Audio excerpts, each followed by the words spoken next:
Patriots Day.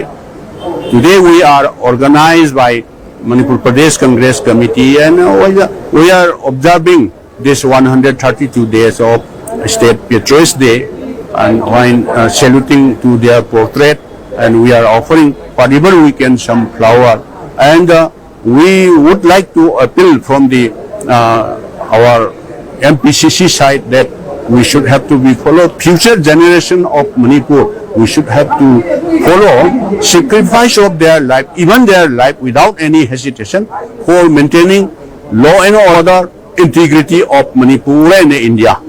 For this, we are observing this function.